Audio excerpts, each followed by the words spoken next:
Hello and welcome to Basement Fodder, the only show whose hosts have their own rogues gallery.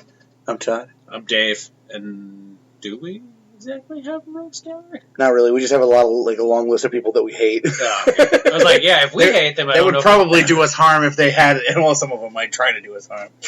But although, luckily enough, most of the people that we hate, we could probably beat the crap out of. I was going to say, I know for sure the people on my list I'd kick the shit out of. So. We were showing up like Jay and Bob at the door with the list. Hey, did you talk shit about us on the internet at this time? Okay, how many people want to kick some ass? Open up a fucking the crap out of them. Blood vagina in their head like Brock Lesnar on Randy Orton. Yeah. But it's been a while.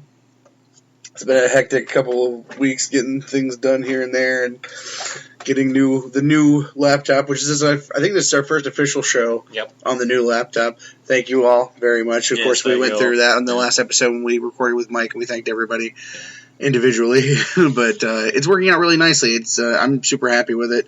The speed is fantastic. Dave's been on me like fucking cracking the whip to shut it off when I'm finished and not leave it on all the time. And all hey, don't be just sitting there cracking out playing on Facebook for 9 hours a day. Like, if you don't need to use it, don't be using it. Like, we've got other stuff to do with that. So no. I have to curtail my bad habits or whatever. But no, it's working out great so far. And I went on a little thing the other day and applied for some press credentials to shows, and then we ended up getting one that I was just really not ready for necessarily. But see, one of our Facebook friends, Brandon Bain, had a comic sale out in Galloway, not Galloway, well, whatever the hell it is, that the neighborhood that my mother lives in. It might be Galloway, I'm not sure. Okay, so I went out for that, and I realized that he actually lives on the same street as my mother, 5 houses down, because she just moved there recently. But me and then the Basement Beesh Ariel were over there checking out the comics, and I grabbed a nice little haul of comics. But when I was on the way back, there's this billboard on the side of the road, and I just caught a little glimpse of it. I was like, Exotica, what? Fun? Adult? What?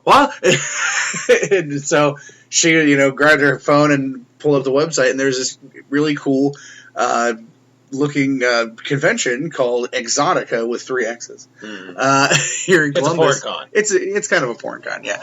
It's not kind of. It is. It was a straight up porn con, yeah. It's an adult expo. We don't know a huge amount about it because this is the first one here. Yeah. What we do know is there are over 30 porn stars that are going to be there, including many that are on our list. Yeah, some of our favorites. So we're like, talk about Katie Morgan and Gianna Michaels and Alexis Texas Michael. And many others. Ron Jeremy. Angel. Yeah, Joanna Angel. Yeah. Sarah J. Yeah. God, just the list goes on and on and on. Janine Lindemuller was an adult legend. Yeah. There's a lot of them. And 3 dudes I've never heard of in Ron Jeremy. No, actually, Evan Stone, who's I was gonna say, the ultimate fucking old schooler. Yeah, but the other guys are guy porn stars are fly by night unless you're really a mainstay. It's true. Evan Stone was Captain America in the Captain America porn that they did. Remember? Yeah. It was. And Ron Jeremy was the Penguin in the Justice League. Accurate casting. Accurate, but creepy. No, it looks really exciting. I would pull up the website and read some stuff off of it, but for some reason our internet's not working at the moment. Yeah, there's all kinds of stuff. There's a fully equipped dungeon, all kinds of seminars.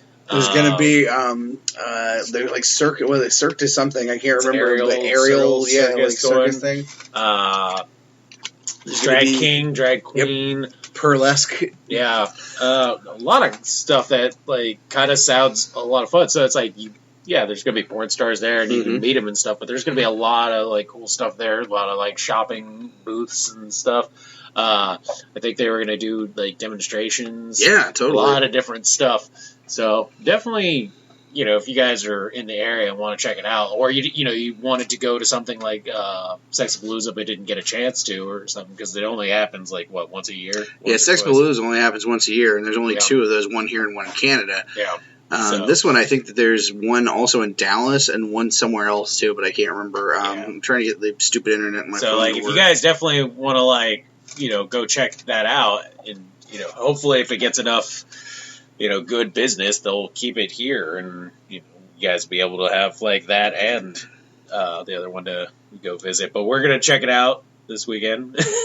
We're gonna go be pervs. We're gonna go, I believe, on Friday. Which, hey, if you want to go on Friday and you're a lady, ladies get in free. Now I'll tell you, the tickets are very pricey to the show, unfortunately. Because it is kind of a big thing with a lot of star power in that industry there. I think it's like the one-day pass for like $40. Yeah, one-day passes are like $40. So it's comparable to going to like a Wizard World or something. Like it's definitely no joke on that. But you know what though? It's kind of worth it. Like if you're into the scene, and you want to meet like a lot of famous adult film stars and stuff, and like get into the kind of adult scene and see shows, and like there's after parties. Like if you get the VIP ticket, there's like after parties and all this crazy stuff going on. So like there's definitely a lot to it. Now, of course, I've been posting and sharing. Hey, I finally got the website to come up. I've been sharing stuff from it, but it's pretty interesting. It's sponsored by myfreecams.com, which of course we know what that is. Those of us who occasionally look at the adult things. Porn. He means those who watch porn. Shut up, dick. Oh, yeah. Some of the list, I mentioned Janine Lemon-Muller and Katie Morgan, Alexis Texas, Tori Black, Julia Ann, Ron Jeremy, Gianna Michaels, Veronica Rodriguez, Allie Hayes. There's going to be live fetish performances from Servina Fox, which look really cool. I looked that up, and it's like this interesting, like, vampirish demon thing in nudity. Awesome. They have 3 of them. There's one here, one in Chicago, and one in Edison, New Jersey. Oh, cool. So it's pretty much more like a Central and East Coast kind of thing. Yeah, it seems like it, yeah. So, yeah, guys definitely should check that out. You can come hang out with us as we go be weirdos at the board convention. Yes, expect lots of pictures that hopefully don't get us banned from Facebook. Yeah. Well, as long as nipples and vagina aren't showing, you can show everything. So you can't show the good stuff is what you're saying. Now, we're really looking forward to it. I think that we're going to take the Dead Mother of Doom with us, Sandlit, and I believe the Basement Beesh is going to go too. So, ladies on ladies' night, they can probably prevent us from causing scenes by trying to feel up on porn stars. Although, from what I understand from other friends who have gone to these sort of pornish conventions, the porn stars will feel up on you, so you don't really have to worry about that. I mean, they'll keep you be like, Beesh, get the fuck out of my way. Like, I would drop kick both those hookers out of my way. To get to what? Huh? To get to what? Joanna and Angel. And Katie Morgan. No, Katie Morgan. If those two are either there, those bitches are in my way.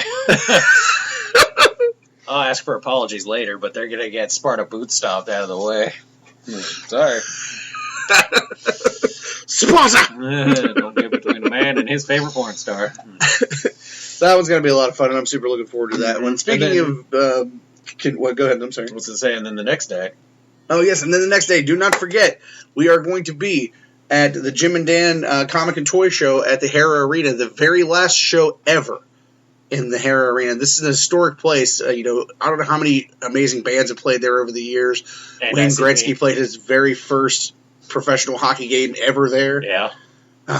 It is a very historic place, and this is going to be the last show. Like, after this, the doors are closed, and that's it. So if you want to get one last glance inside this historic place, come on out on Saturday. We're going to be there. I believe it starts at 10 and goes to 5. Yeah. And I think it's like $3 admission, so you can't really beat that. We're going to be there. I know the Roma guys are going to be there. Adam Fields is going to be there. Quite a good mix of folks. Please check that out. Jim and Dan Collectibles is the store that runs that, and then Jim and Dan Promotions on Facebook. You can check it out. And, of course, I'll share all the links there, too. Yep. And that'll be on Saturday. Speaking of conventions, of course, the Basement Beesh and I went to Michigan a few weeks ago, and we didn't actually get to talk about it because of the hecticness. So we recorded a little audio that we're going to insert here so you guys can hear about that, and then we'll come back and do the news of the week. So stay tuned for that. Hey everybody, as a special bonus thing, we didn't get to talk about it because we basically we had Michael on last week, and so we didn't get to talking about the Support Your Local Podcasters, Broke Podcasters tour last stop at the Taylortown Comic Con out in Michigan, and we got to hang out with lots of fun friends out there. And joining me was my travel partner for that fantastically wonderful show, the Basement Beesh herself, Ariel. Hello. Ariel, welcome to the show. Welcome to the first Basement Fodder show I think you've been on. You were on our first episode of It Came From Netflix, which has gotten awesome response from everybody. Did you enjoy doing that? That was a lot of fun. I hope to be awake through the next one. I will take a lot more. I would never feel bad for fucking sleeping through that god-awful piece of monkey shit movie, but nothing to feel bad at, trust me. So, was this your first trip down to Michigan, or have you been to Michigan before? I've been to Michigan before, not this part of Michigan, though, so it was... The lovely town of Taylor. It was nice. Although, technically, we stayed in Livonia, which is where I usually stay, which I like that motel. It's a cool and it's easy and inexpensive, and has, like, a kitchen, which is good. And Del Taco is down the street. And Del Taco was literally less than 5 minutes from there. And I was introduced to that gloriousness and wanted to move out there. Yes, Del Taco, it's so wonderful. It's enough to make you just want to live next door to it. Like, if I could secretly move away to Michigan and live next to the Del Taco, I would. I think Dave would probably come with me, but... Move to Michigan? No, just to be close to a Del Taco. I was going to say, you couldn't pay me money to live in Michigan. Dave's here, too. Sorry, fuck Michigan. Never gonna live Muck Fishigan. We'll just bring Del Taco out here. Dave, oh god, if only. Yeah, and like if we hit the lottery like we were talking about, then we'll take some of that money and buy a Del Taco franchise and put it next to the giant house that I'm going to build for everybody. Stick your cards in every bag. Buy Jack in the Box. Yeah, a Jack in the Box franchise and a Del Taco franchise. It would be beautiful. I'd be fat and happy. Then I could afford a personal trainer, though, so I wouldn't have to worry about it. And lipo. I could get my stomach stapled or something. No, I wouldn't do that, actually, because then I couldn't eat the cheeseburgers. So what did you think of the con itself? I know you were kind of like a con vet from a few years ago. Yeah, I used to do cons, and really, it felt pretty much the same. It was actually really nice. I loved the atmosphere. I always love the atmosphere, but this one was kind of quaint, really. Totally. Everyone was really friendly. Like, there was not a single person that didn't stop by that didn't want to talk for 5 minutes. Like, they were really, it was a comfortable environment. I really enjoyed it.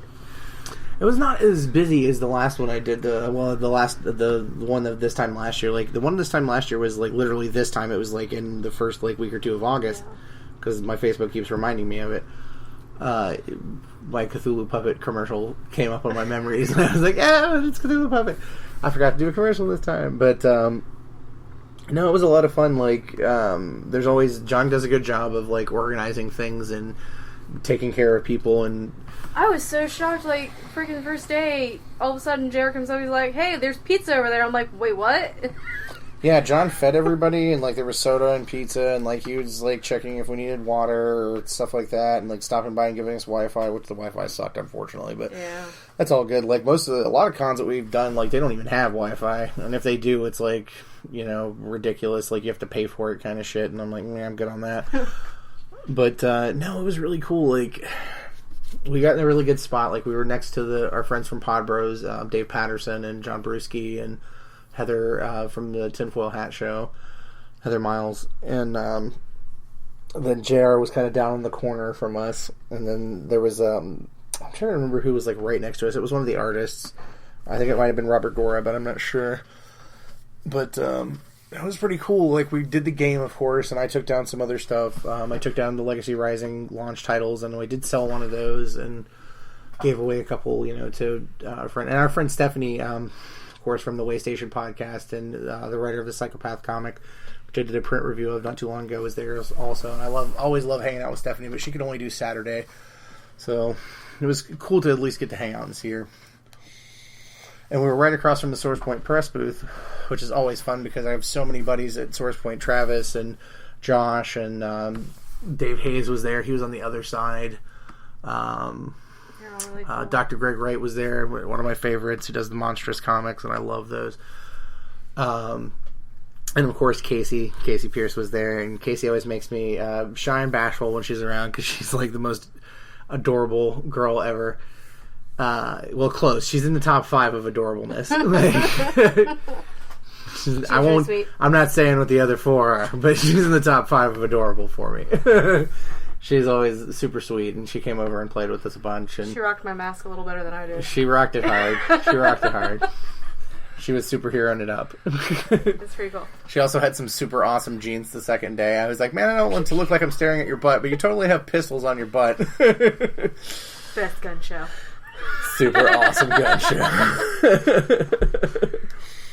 No, it was cool, and I liked it. We were pretty much smack dab between like a ton of artists, and there were several times where I was like, I need to watch the table, but that is so pretty.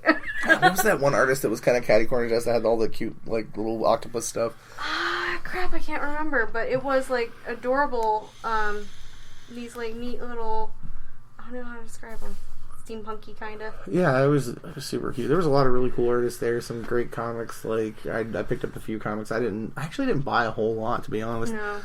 I was more kind of concerned about running the table and stuff like that. But the game did well. It always does. Like the game is kind of idiot proof. Like it pretty much does well no matter where we go. Because once you play it, you want to play it again.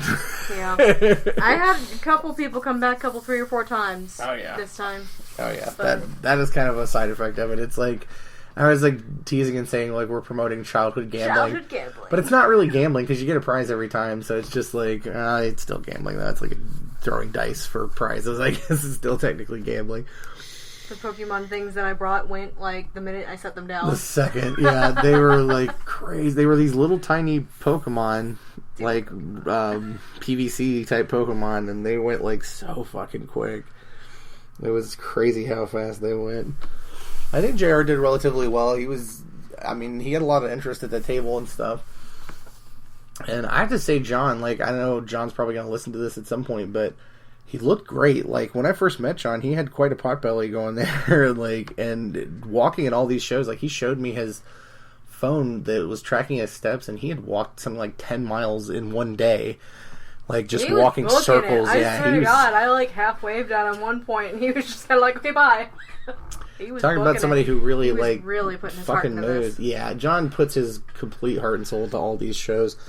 And it shows in the quality of the show and the quality of the people that come and do the show.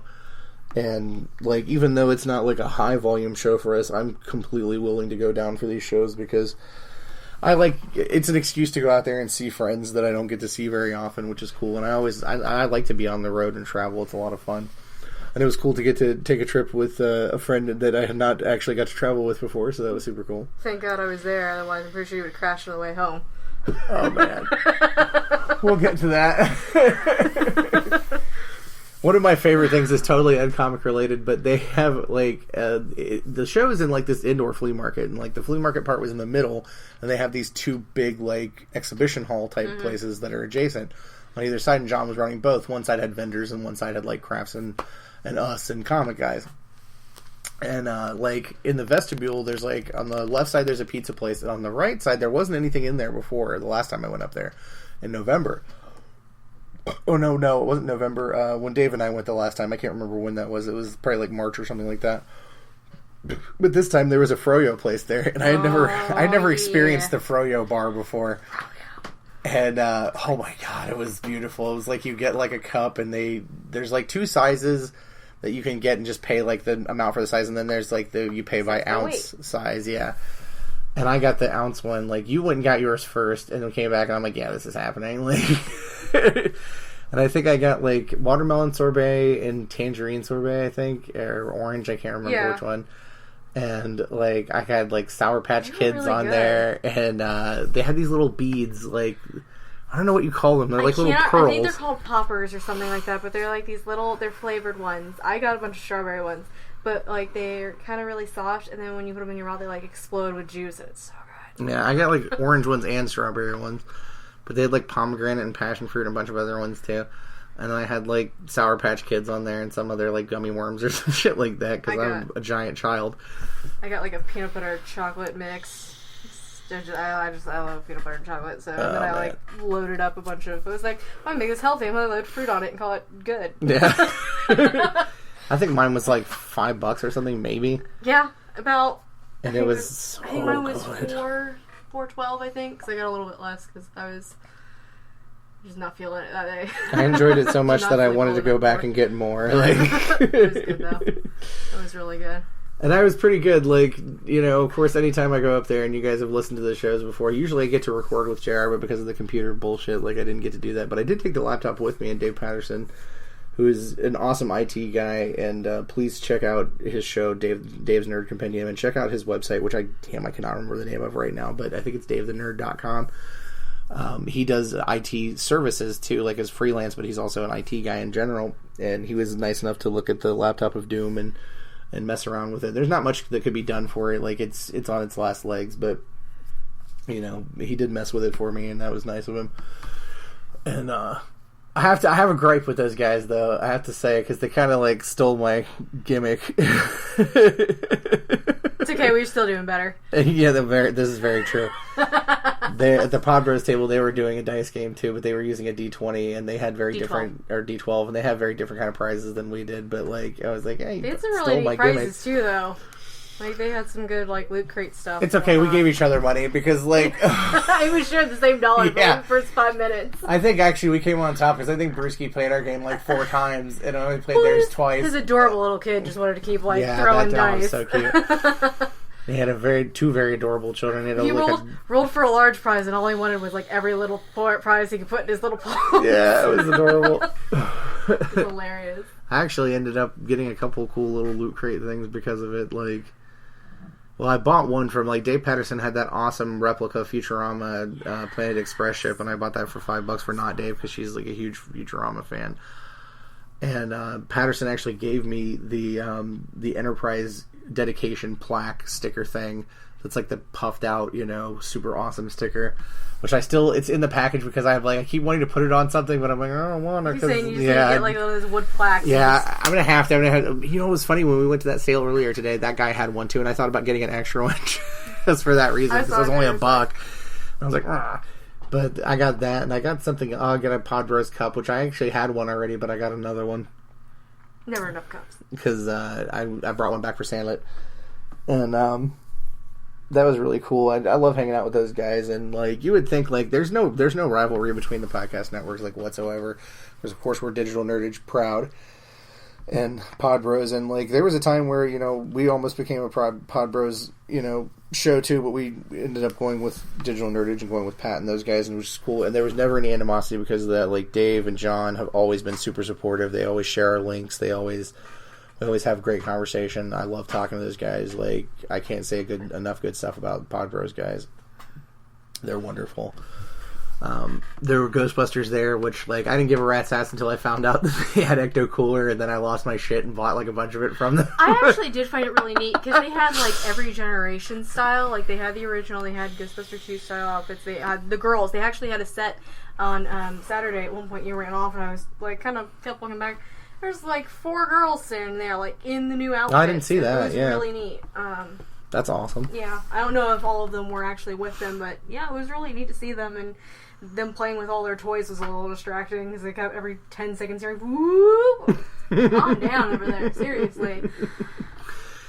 But I was pretty good, like JR, of course, anytime I hang out with JR, he's got his smokable plants. And I stayed pretty good. Like, I did smoke a little bit with them on the first day, but not very much, just enough to take the edge off, as it were. But boy, the second day, I certainly gave into the the rush on that shit. I was afraid to go let you get hot dogs. I was like, he comes over and like it was pretty dead, and he was like, "Hey man, you want to go out and smoke?" And I thought, well, I don't know, it's like 2:00 and there's only a couple hours left. And I look over at Ariel and she's like, "Yeah, go ahead." And I'm like, "Well, don't tell me twice." And then I went outside and you have a good booth, babe. Came back in and was just belligerently stoned. I was gone. I mean, fucking gone. And then everything started looking really good to me. Like, I was so hungry.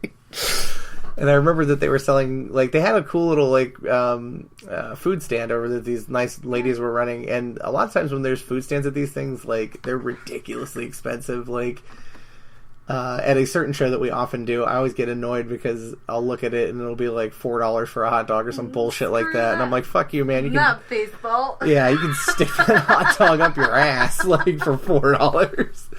But they were selling like $1 hot dogs, and they were making burgers, and they had spaghetti like in a crock pot, and I was like, oh my god, all this food, popcorn and candy and sodas and stuff, yeah. And I was like wanting hot dogs, so I went over to get some, and I got 2 for me and 2 for her, and in my like stonedness, I couldn't figure out how to transport them back to the table properly once I got them, because I like put relish and ketchup and stuff on mine and ketchup on yours. And I put 2 of them in my one hand, and I was like, wait a minute, how am I going to pick up these other 2? And like, this was like a fucking like serious conundrum for a minute there, and I finally figured it out. And then on the way back, on the way over, I had like stopped by a booth that had a comic that I was interested in, but like the guy, I chatted with the guy for a good while, and I hope he didn't like catch this, but I was so gone that I was like trying to make myself be serious. But it's hard. It's like when you're drunk and you're trying not to be drunk. And so I was like, act sober. And I'm like, oh, yes, deep conversation about this thing that I remember exactly none of, unfortunately. But I did buy the book, so I did get the book. I haven't read it yet, but I won't say what it is because I don't want to embarrass the poor guy. But I wish I would have retained, like, any of that conversation. Right. So I got the hot dogs back, and, like, I'm eating the hot dogs. I'm like, man, it might just be me, but these are the greatest hot dogs I've ever had. They really weren't that bad, honestly. Like, but they were definitely just hot dogs. They were, but in my state, like, you probably could have put a dog turd on a bun, and I'm like, this is awesome. How have I never been eating this before? Like, and that's when I found out there was Ecto Cooler, and boy, you couldn't get me away from I swear to God, she came over with all that Ecto Cooler. Heather did, and you were like, wait, where'd you get that? And she's like, over there, and I swear to God, you were gone.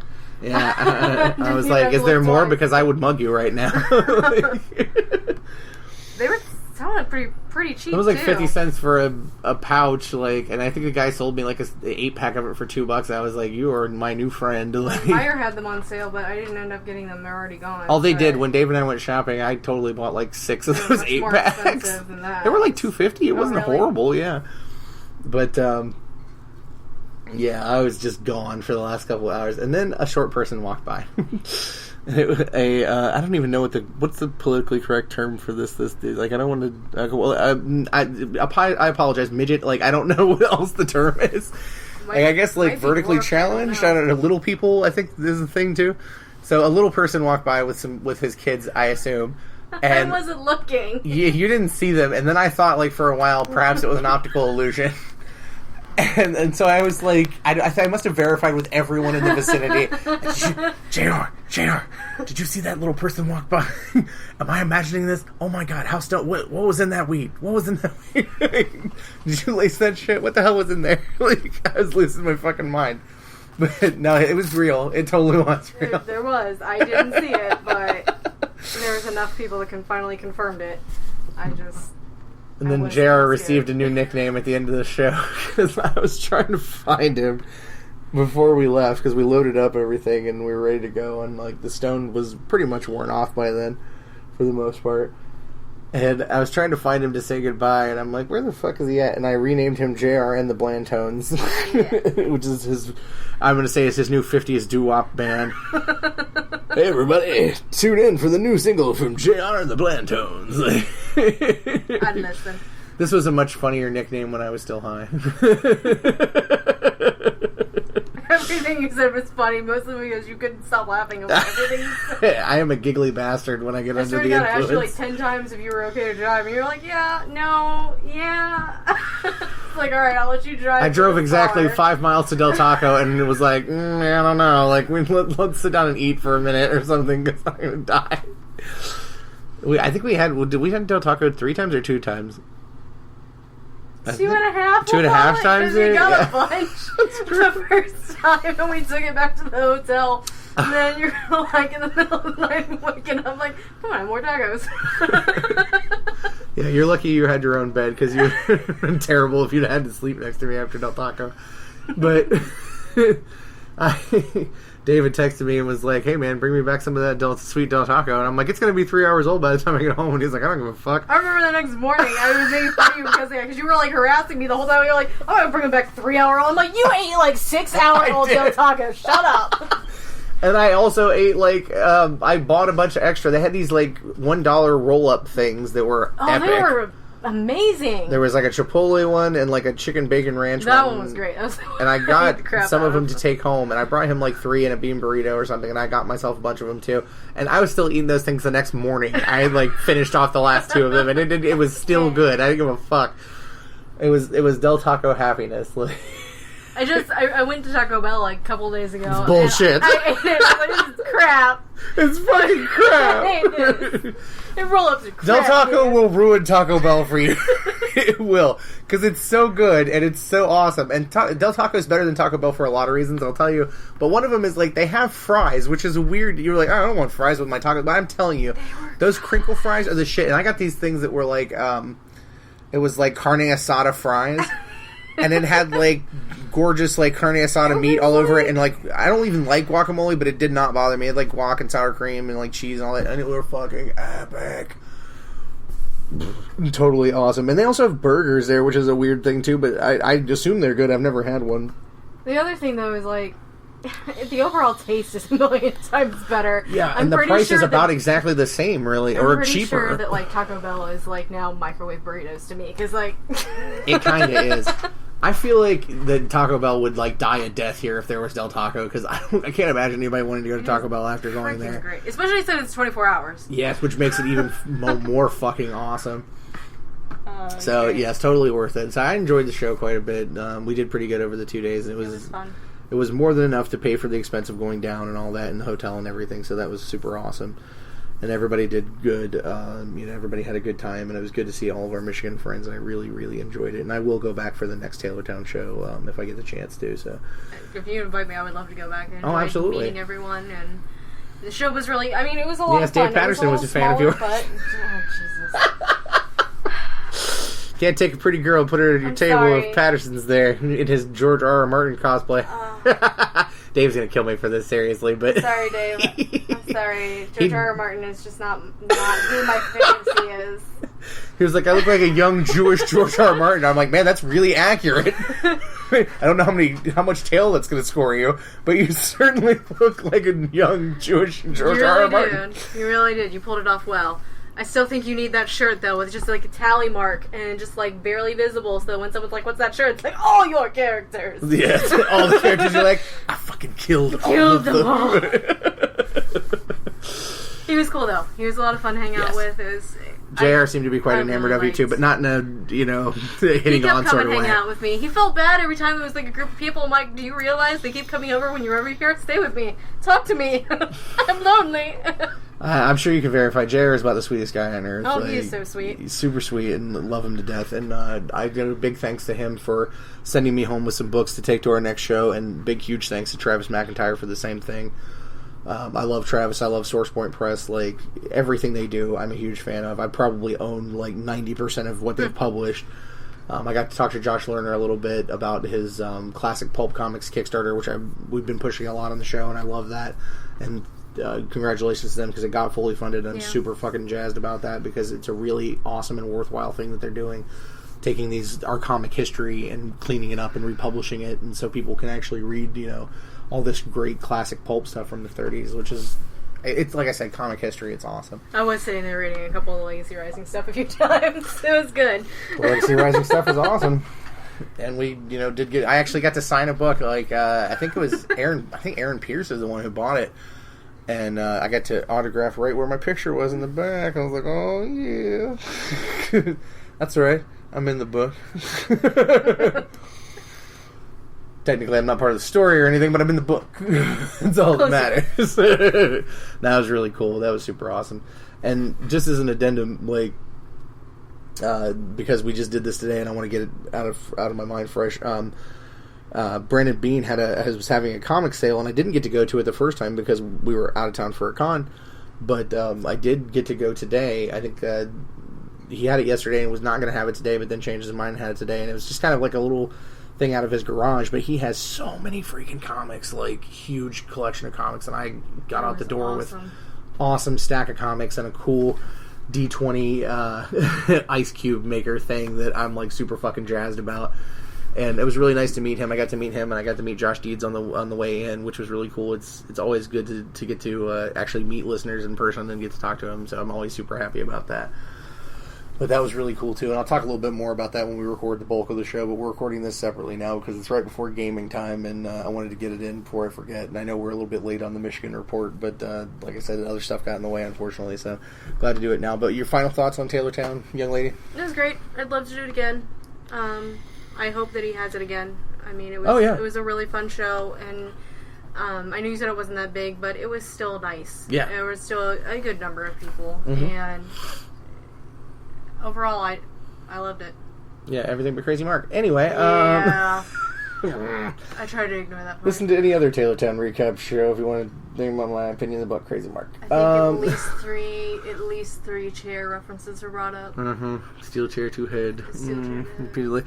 Well, if you want to check out information about John Clell and his amazing Taylortown Comic-Cons and all the other shows he runs, like the Ypsilanti Con, the Cosplay Con, and there's another one I think he runs too, but I can't remember the name of it off the top of my head.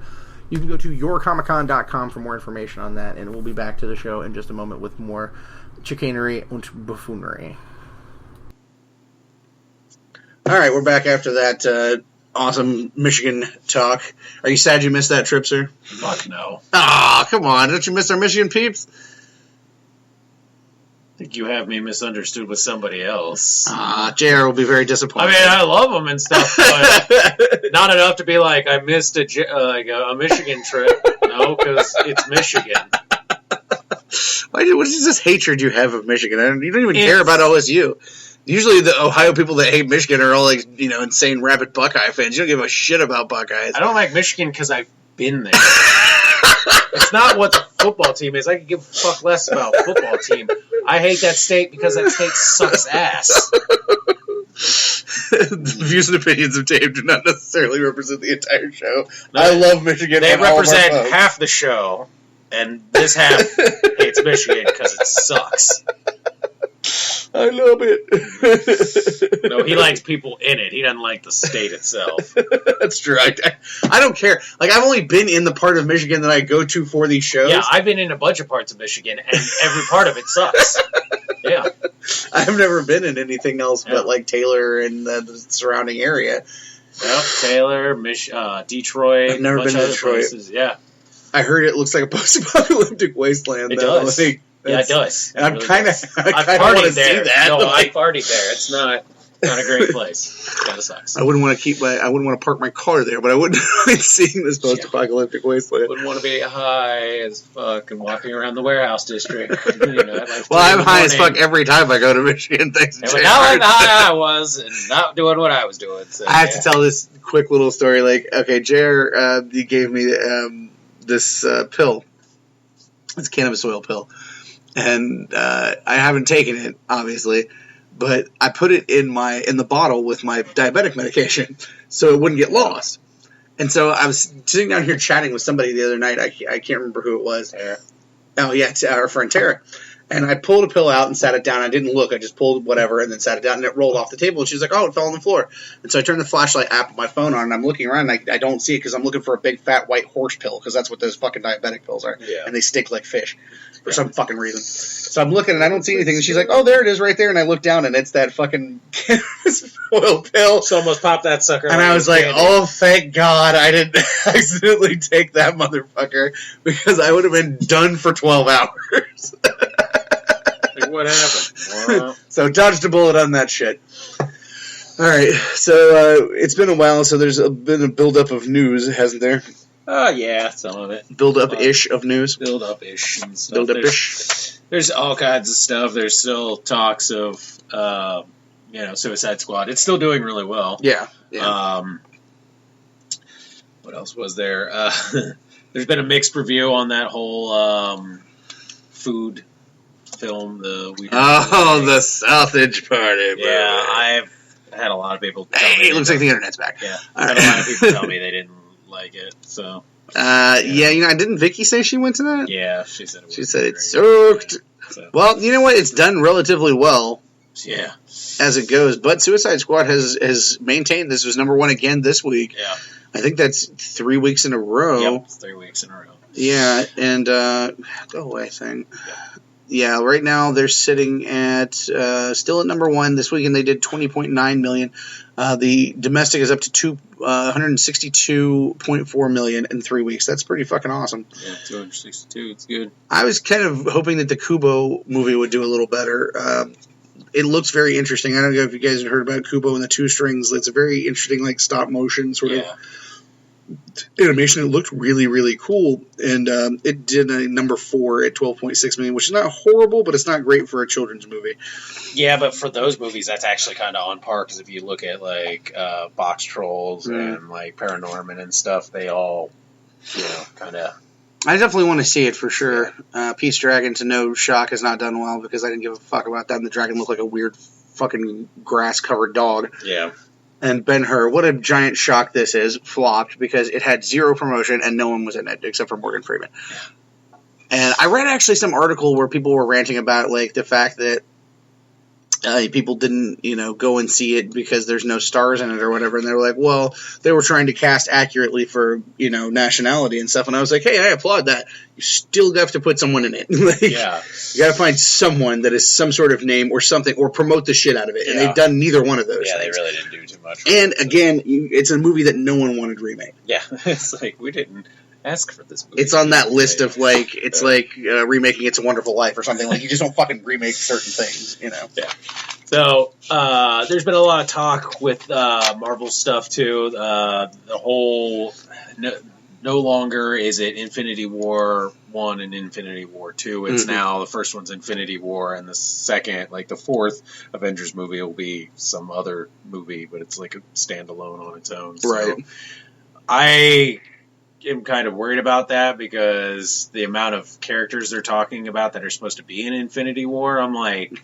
It's a lot. It's like over 67 characters. Yeah. I'm like, how are you going to fit this into a fucking... Even a 3-hour movie is still, Yeah, I don't know. I'm quite wary about it. Like, they just keep stuffing more and more and more people into these things. So, that one I could really give a fuck less about. The one that I'm truly excited for now, besides Doctor Strange, because that one's coming out, is they actually just recently showed some stuff from the Thor footage, with Loki and Thor being in it in New York, walking around in, like, normal clothes. Mm-hmm. And in the picture, you have Thor holding a card, and on the card is the address for Doctor Strange's Sanctorum, which is like Sanctum Sanctorum. But so we might be getting a Doctor Strange appearance in Thor 3, which I'm like, that would be awesome. So I mean, that's kind of on the Marvel news. Legends of Tomorrow has actually casted a few more of those characters. Mm-hmm. Stargirl, Obsidian, and Commander Steel, not Citizen Steel, have all been cast. Yeah. Stargirl got cast by, her name is Sarah Gray. She's been involved in, she's been on Wayward Pines, Lucifer, and I'm pretty sure she was also a Power Ranger. We will find out. Yes, we will. Is that her? Yep. All right. The power of the mighty IMDb. Yeah. Well, she's in the new Power Rangers movie. Oh, yeah, that's right. She is the new Power Ranger chick. I forgot. Yep. That's there you go. Yeah. She's also been on Bates Motel and an iZombie and a couple other things. A bunch of other different stuff. Some TV stuff. So she will be Stargirl. Now, the interesting one that you found interesting as casting was Obsidian got cast. And the voice, at least, kind of like how they did with Zoom and Tony Todd, will be that of Lance Henriksen. Yeah. So, I mean, if you're into sci-fi... So what I'm wondering is if they're also going to cast someone, like, to be him out of costume. Because it depends on which version of Obsidian they're using.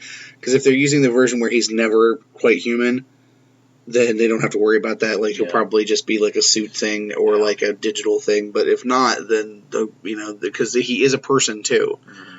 Of course, is Todd Rice, who's, Jade's brother and Alan Scott's son. Yep.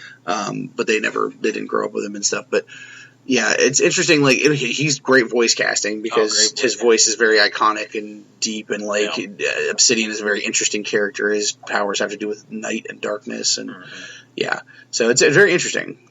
And then Commander Steel was cast. The actor's name is Matthew McCall. He is in iZombie, which is a show I've never watched. Never cared about watching.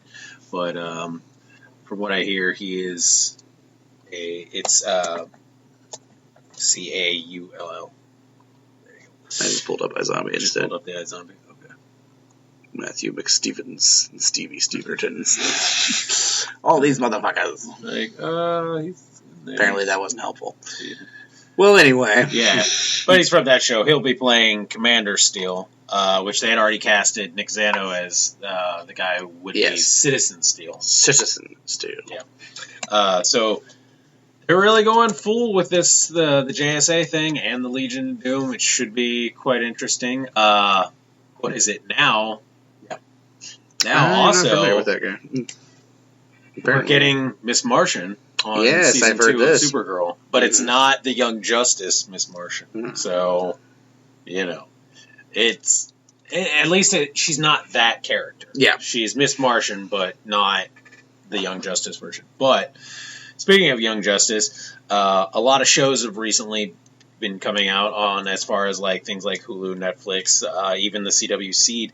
Something that got brought back up, though, we don't know how much this is. One of the writers from Young Justice had just said something about him being approached by Netflix and talk of like a season 3 for Young Justice. Now, this is interesting because another member of Young Justice is like the producer or something, said he was also talked to by Netflix. The article I read was about Peter David, who of course is famous for doing the Hulk and many other things. But they came back in that article and updated it and said that he was misquoted and he was never spoken to. Oh, really? Okay. So again, it's one of those things I think fans just really want it to happen, but I don't think it's gonna hold out hope because as much as I love it, but it's just it's probably not gonna happen. But things that are happening is on the CW Seed, they're coming out with a new animated show, which will be The Ray. Mm-hmm. Will also be another animated. Now this one's interesting, and I hate to bring it up and stuff, but it is one of the big things that people keep talking about now. The Ray character this will be the first, I guess they said, superhero character that's out openly gay, as far as on a show. So this should be an interesting. I want to see because the Vixen animated show did really well. Yeah. So hopefully this one will do really well too. Plus, does that mean the Ray is in the universe, the Arrow universe, all that stuff? Because that's a good question. Yeah, we'll have to see if they talk about it. Another superhero show that was just announced was on Hulu, of all places. We'll be getting The Runaways. I don't know if I give a shit about that. I read Runaways, and it's okay. Yeah. It wasn't very memorable for me. There's characters. It's not for me. Yeah. Like I said, it wasn't written for me. It's definitely a young adult sort of comic for sure. It's definitely a young adult. But one of your characters that you like is in it, Nico. True. And she's awesome. Yeah, there's a few other characters. I think Stature was in there too, which I like Stature quite a bit. Yeah, I think she might have been. It's an interesting it's an interesting story because it's all angsty teenagers running from their parents type stuff. This is interesting though that they're doing it with Hulu, considering Marvel's most of their stuff's on Netflix. Well, I think that they're showing that they're not just connected to one thing. Yeah, and that's cool. I guess we'll just see who they start casting and how it goes. Yeah. Another thing that got announced is CW is actually doing a Lost Boys TV show. Yeah, I'm of two minds on this because I love Lost Boys, and I think it could translate well. It could do a Supernatural style show, kind of with it. Because the way they do Supernatural, and then they've also got the originals and the Vampire Diaries and stuff like that, they could probably put together a really good Lost Boys show. But it is also they have the Vampire Diaries. Yeah, exactly.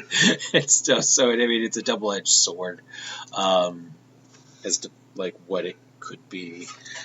Now, I wanted to mention that I watched the pilot for the Tick series on Amazon this week, and I was very pleasantly surprised. Like, I love the Warburton version that they did on Fox a few years ago, and a lot of people that are Tick fans, like, that was kind of polarizing because some people didn't like it because there was changes from the comics and stuff. But yeah, I was a huge fan of it. I thought it was done brilliantly, and the Warburton, the Warburton one, and then this one, I really just was shocked at how accurate it is.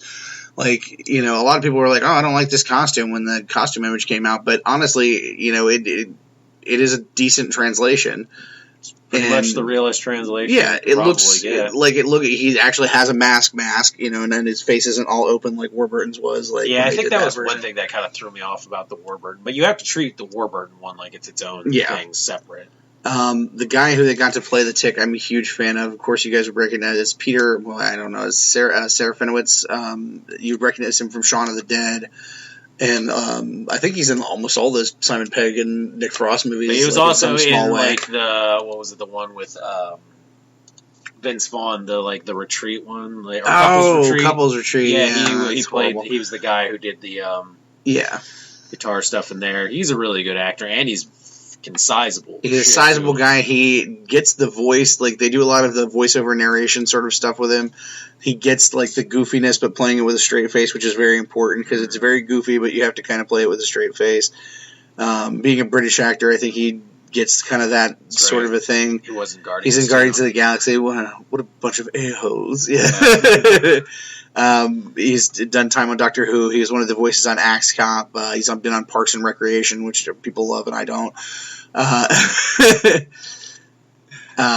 You know, just all kinds of stuff. Like, he's just a veteran character actor, and he's very good. The guy that got to play Arthur, I'm not familiar with him, but he was quite amazing.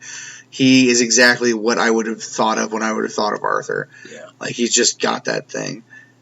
He's meek, and he's got a weak chin, and like the whole thing. Now they updated the costume on him too, and I think it looks badass. It's kind of techy, and has. But I mean, it would make sense, I like the fact that they didn't, just make the costumes as goofy as possible. Like, I like that they're a little bit more realistic, but the Tick is still the Tick. He's got the antennae; they move around when he's thinking. Like, it looks great. There's some really great little like characters that I hope are going to be recurring characters, which I assume they will because of the storyline. But there's their Superman sort of analog, Superior, who's played by Brendan Hines, who I'm a huge fan of. He was what I remember him from the most is he was on Lie to Me with Tim Roth, which I was a huge fan of, and he was also on The Middleman, the show, which Terminator, unfortunately didn't last. Yeah, and the Terminator, and he was also on Scandal. Suits and Scorpion. He's fucking hilarious. Like, he has great stuff in there. And then the main overarching bad guy in the show, the Terror, is the amazing and awesome Jackie Earle Haley, who of course is Rorschach from Watchmen, and going all the way back to being in the Bad News Bears and shit when he was a kid. Like, this is a Hollywood royalty veteran right here. Dude, he did a really good job too, because you didn't even realize it was him because he did such an awesome makeup job on him. He's creepy as fuck. He's creepy, but he does a really good job. Like, it is one of those, like, I could see him and then like the Tick going at it, and it's so, his like brand of terror is so like off-putting and like, well, but then the Tick's just so like straightforward and like kind of naive and shit. Like, it was a half an hour thing, and it's free to watch on Amazon. And I would say go into it with no reservations because it's written by Ben Edlund, who of course created the character, and that it was directed by Wally Pfister, who is an extremely talented guy who's veteran of I can't even tell you how many movies, like hundreds of movies. He's generally more known as the cinematographer, which means a lot because the cinematography is quite amazing in this. Yeah. But he was a cinematographer for all of the Nolan Batman movies, The Italian Job, The Prestige, Inception, like all these amazing, like visually amazing movies. Memento. Yeah, wow. So you're going into something that like it does not look like an Amazon series. Like you would think like, oh, maybe a little cheaper because of that or something. But no, it looks fucking fantastic. So. Please go into this if you're a fan, especially if you're a fan of the comics and the animated series, because it blends them extremely well. So I would definitely check it out and recommend it. Yeah, it was very good. What else have we got? Oh, we got Kickstarters of the week and the web series. Yes.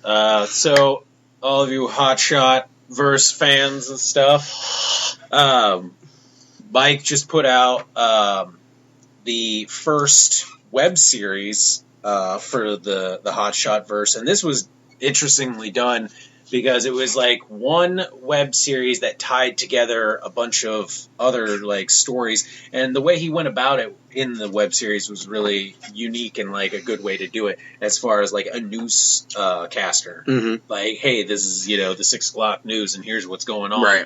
And each one of the stories tied into one of the new issues from the new launch series. Like Hotshot, Vigilance, Heroes International, Mm-hmm. all that stuff. So beautifully done. I think you guys definitely need to check out. It gives you a little bit more story for things that are, about to happen, going to happen down the road. Yeah. And, maybe if you keep watching, maybe in a few episodes down the way, you might see something awesome. Yes, because the cover features some, bearded beasts of Basement Tone. Yep.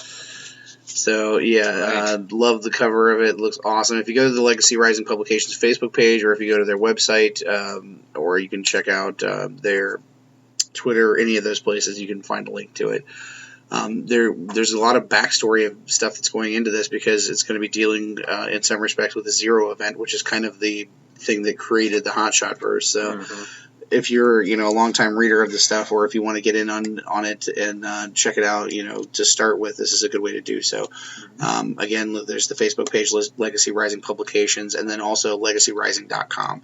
So check those out and support, probably my favorite independent universe right now. Good stuff. Is it Kickstarter of the week, John? I believe it is Kickstarter of the week, John. All right, we don't have a huge amount of them. I want to say congratulations to JR for fully funding Lighter 3. That one just ended. I believe it ended somewhere around 15,000, which is pretty great. Yeah. It was like 14,000 something or other. And then I think that's everything as far as the ended ones go. The Herald one ended. That one did very well. Was fully funded as well. Was it? Yep. Nice. Cool. Actually, there was another one that ended that I was going to try and get in on, but unfortunately I wasn't able to. It was called the Vampire Hunters one. The board game had a lot of pieces to it. Looked awesome. We're talking about fully funded. Yeah. Woo-hoo! So this Fully one kind of, if you guys have ever played Betrayal and the House on the Hill, kind of very similar in that manner of like building the map and stuff, but it was also based around like vampire hunters, lots of pieces for it, stuff. Very awesome. They had just, the amount they wanted was 40,000. At the end of it, they had got pledged over $500,000.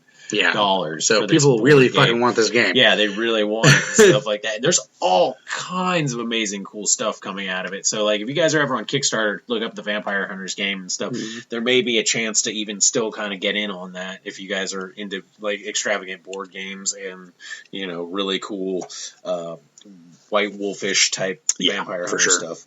But those are the ones that have ended. The ones that are still going on. What do you got? I've got 3, and I think you've got 1 too, don't you? Yeah, I've got 1. Yeah. I've got 3. The first one is called Never Bet the Devil and Other Warnings. It's a hardcover book Kickstarter to a hardcover version of the author Oren Gray's book. If you're a fan of Lovecraft or Mike Mignola or Clive Barker, this is definitely in that wheelhouse. It's this collection of stories.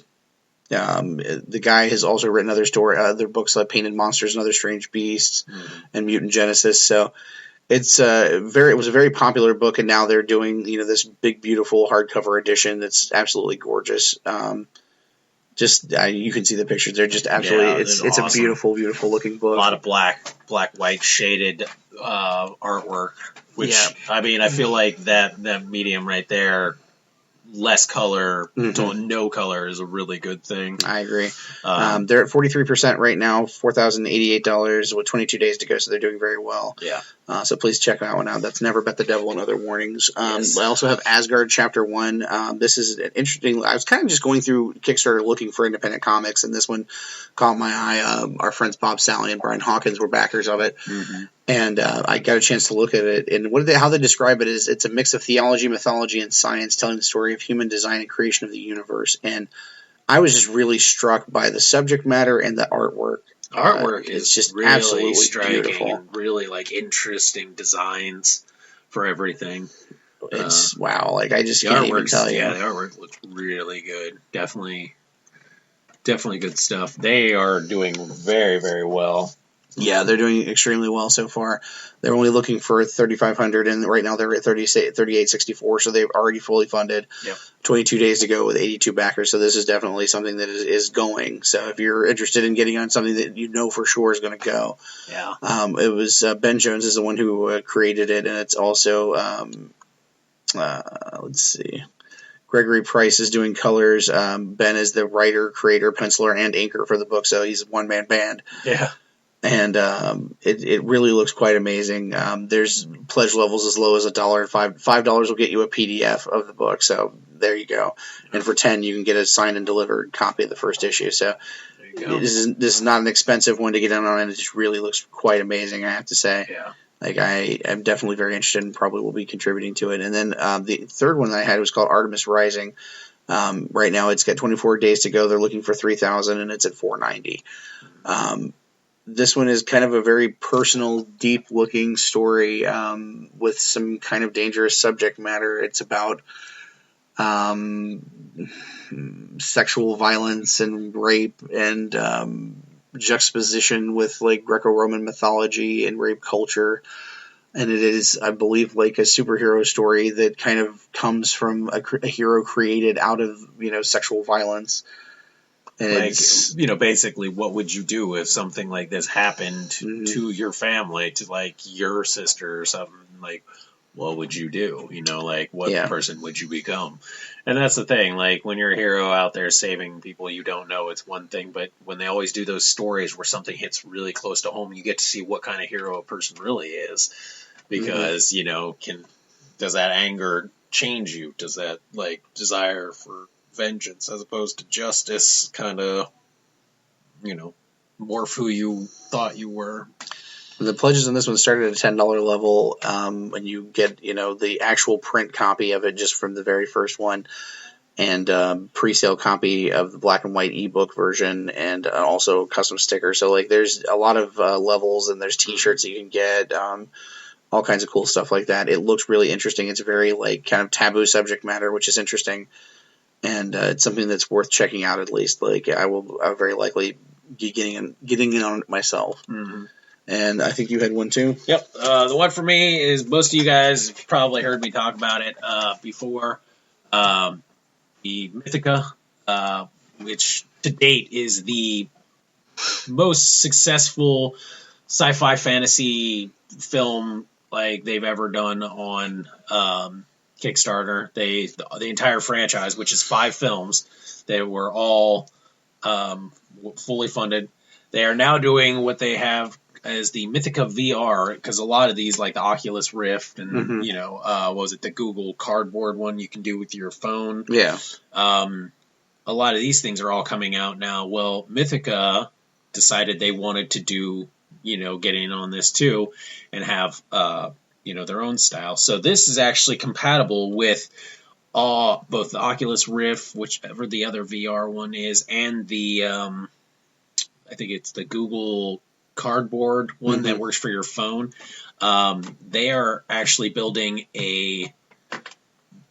almost like a VR Mythica world where you can build the dungeon and you can fight in it, and you're basically, in the mythical world. Yeah, that's what it is. It's the mythical world, and you can fight in it. And they've got all kinds of different pledge levels. They've got ones where you can make specific armor or a weapon or even like a creature that's specific in there. They're only, those are big rewards, but the regular rewards are like early release. For $20, you get the game on release for PC. Most of the levels, reward levels, get up there in price, but you're getting a lot of stuff. You get Dungeoneer's Kit, which is early release, the Google Cardboard headsets, digital soundtrack poster, backer shirt, and your name in the game credits. Lots of different things. But it is, if you loved that series and you want to even if you're kind of just more like a D&D fan, but you still want to, create this VR live action fantasy thing, this is something that would be, fun to get in on. Oh yeah, absolutely. I mean, I watched the video and from what they were saying, it looks pretty awesome. They're going to be doing a live Twitch campaign, so we'll get to see that. I'm excited. I love the Mythica series. I find it to be one of those series. It's like if you love B horror movies or B science movies, this is like a B fantasy movie. Yeah, but it's like high B though. Yeah. Like it really looks quite solid. And that's because like it's done by Aerostorm, which Aerostorm has probably had one of the, as far as like a film franchise on Kickstarter, has the most, successfully run Kickstarters of all time as far as with their movies, because not only have they done the entire Mythica series, but they've done pretty much all their movies on Kickstarter.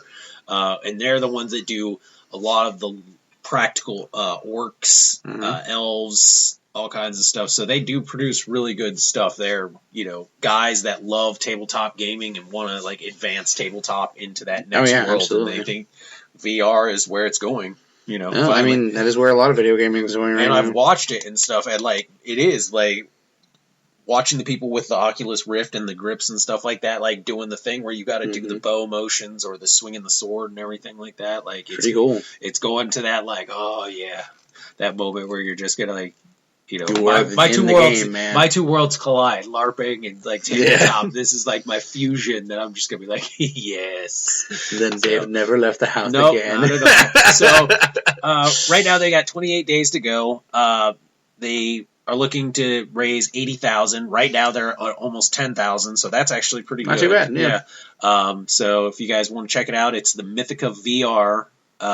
So you can look it up on Kickstarter.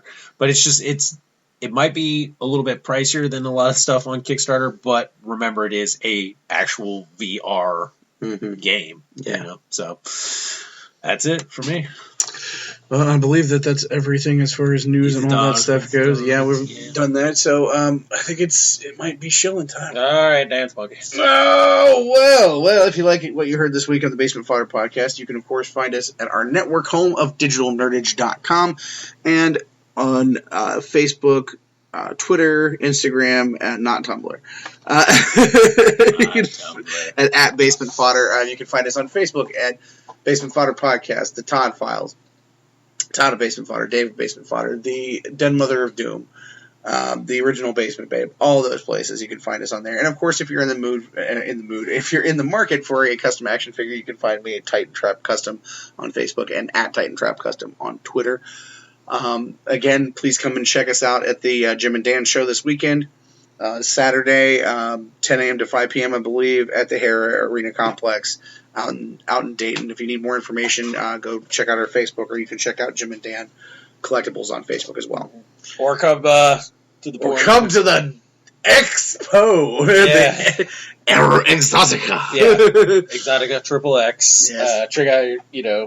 Check out the list. You might see some of your favorite adult stars and stuff. Yes, I believe the website. The website specifically for this one is oh.exoticaexpo with 3 X's.com. Yep. Check it out. You guys will probably find something you like. Actually, most of the things have videos or different things, so you can kind of check out stuff. If you're not sure exactly what it is, they'll do a really good job of showing you what it is. And I do want to mention, because I just saw this, that if you want to buy your tickets online in advance, you can do that. But if you're going to be buying tickets at the door, it's cash-only box office. Yep. So remember that one. And then apparently they have put up a deal thing here. In celebration of higher education and the quest for knowledge, Exotica is happy to announce its back-to-school 2-for-1 special on all tickets for Exotica Columbus. All active students with a valid student identification card from any college can buy 2 tickets for the price of 1. Yeah. So, hey, 2 for the price of 1 for you college students like you, sir. But you don't need to. Yeah. But, if you have any other college friends who like porn, which I'm sure they all do, then I gotta tell you the story about what I did in class. That's something for out there. But that's our weekend, and then that's the show for today. And until next time, I'm Todd. I'm Dave. And the basement door is closed. Later, bitches.